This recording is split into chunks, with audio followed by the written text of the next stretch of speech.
Thank you, Steve. And just to wind up this part of it and put down on the table what the NUJ is actually campaigning for, because we agree with the point that if we had wide-ranging legislation, we really don't want the state involved in telling journalists what their job is. We don't want licensing of journalists.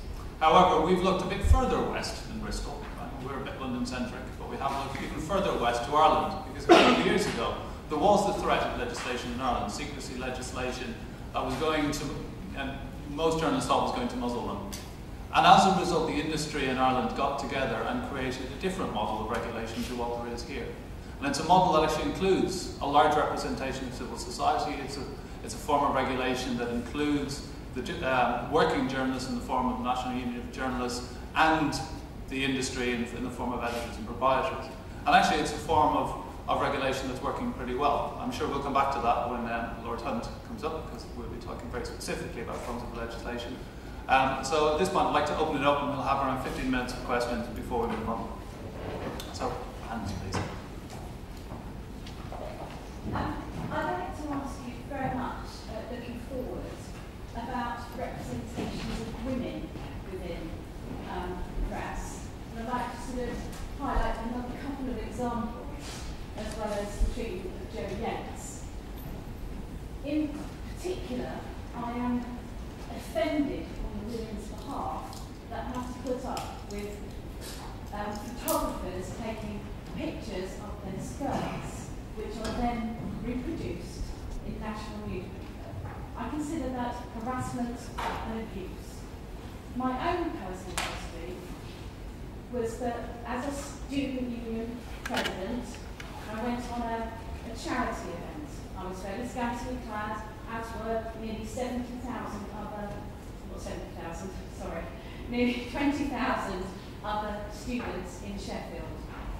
My picture was picked up by the Sun and run as the page 3 girl of the day.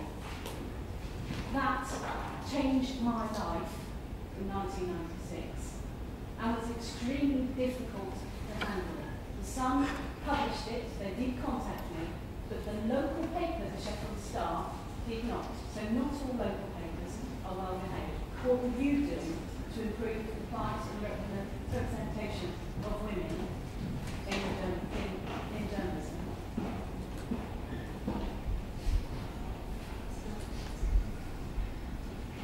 Definitely a big and difficult issue. As a woman, I obviously completely sympathise. We had very good evidence from representatives of women's groups at the Leveson inquiry, and that was one of the main issues, the representation of women, the image, and obviously those sort of abuses that like what happened to you. How do we avoid that? There has to be a change in culture. I mean, there has to be an understanding that this is unacceptable.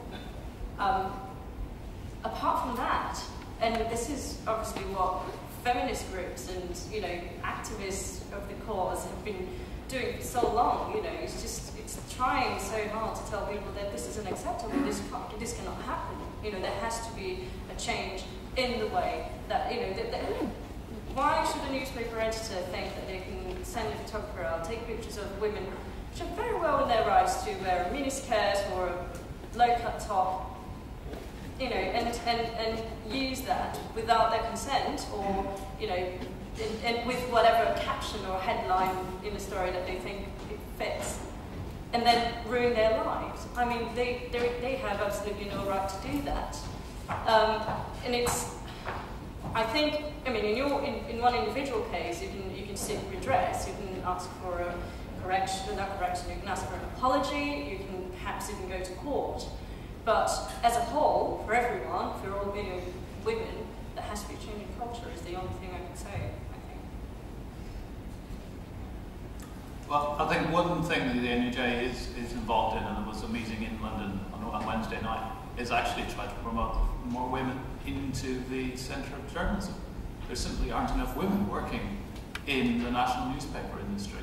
It's still very largely a male-dominated area. We know there are a lot more women working in local newspapers, but unfortunately the transition to the nationals, to the major national media, isn't happening to a degree that is the kind of thing that would hopefully change that culture.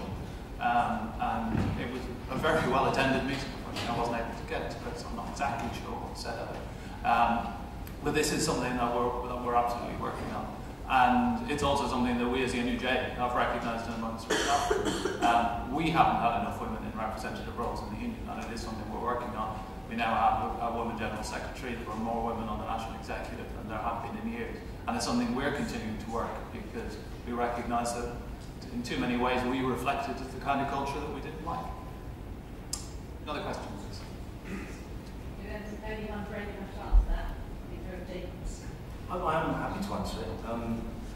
Look, I'm trying to create an accurate, responsible reflection of what it's like to live in Bristol.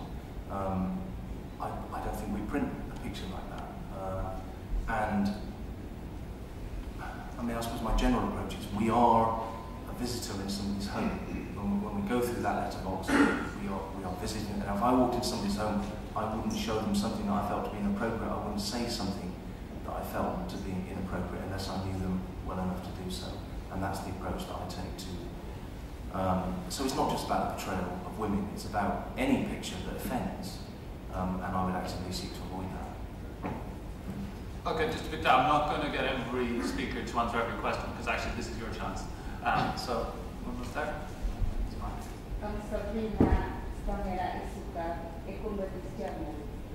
I have two questions to ask Christopher Jeffrey. First of all, I would like to know exactly what's like to be innocent of measuring your own client your years. Secondly, how do you cope after this awful situation you have been told by the press and the police? That's all. Sorry, could you repeat the second question, please? How do you cope now after everything you have been told by the media and the police? You're right.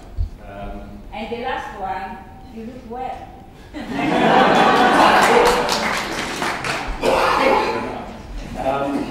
Well, I mean, there are several parts to the answer, I suppose. The first is that at the time that all this reporting was taking place, I was entirely unaware of it, for the simple reason that I was in custody.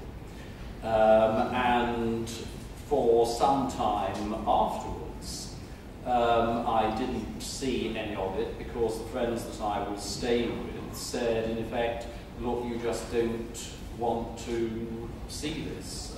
We don't think it would be a good idea for you to read it. So it was some significant time after the event that I did start to look at these articles. Some because I was asked to by lawyers.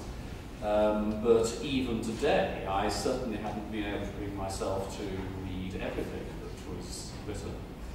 I suppose another part of the answer is that in some ways, some of the reporting was so over the top and so overblown that it caricatured itself and became just ridiculous. I mean, I think probably if you just select a few of the more outrageous, bizarre accusations that, as I did, you start to see how ridiculous it all seems, and to that extent, therefore, you can laugh at it. But I'm sure that things would have been very different if, first of all, I hadn't had so many extraordinarily supportive friends with whom I stayed for 3 months before I returned to my flat after being released from custody. And I have to say I'm extraordinarily touched as I go about. I'm not infrequently stopped by people who I don't know, but who say kind and supportive things. Merci beaucoup. Thank you very much. My question is to quote Mike Norton, but it's not directed entirely at him. When he's saying that the aim of journalism, nobly, is the pursuit of truth. Well, yes, we all like to believe that. I would say, though, that the aim of the printed results-led journalism is to interest people in the truth in ways that may not actually serve that original purpose. And that there is possibly an argument for saying that if newspapers were produced and had no headlines, we might have a better version of the truth. Because the headlines are, I think, to put it mildly, directed at a certain aim and too often distorted and increasingly in the last 40 years interpretative rather than truthful statements. Well, actually, research shows that people don't just read the headlines; they read the stories as well. So any shorthand that a headline might try to achieve to attract you into a story is balanced by the story itself. But you know, we are trying to sell stories. We're trying to make these things compelling, and so that's why headlines are necessary. And I think they will always be necessary in newspapers. Just like if you wander into the back garden and speak to your neighbour and tell them a story, you're likely to begin it by saying something like, "You'll never guess what happened." That's your headline. That's what people do. So while I take your point, and you know, you're talking about journalism in its purest form, to some extent I agree with you, but we are trying to sell those headlines to people, both literally and metaphorically. So like us to the local press of the tabloids. The Telegraph, Guardian, and Times have just likely enough to have headlines that are in fact editorial statements. That, I think, is a sign of the distance between your noble aim and the end result. actually, you won't find a headline in the Evening Post which is a statement. If there is a statement in a headline, that statement will be in the story. I can't say the same for the Daily Mail, for example, but I can certainly say that that's true of the Evening Post.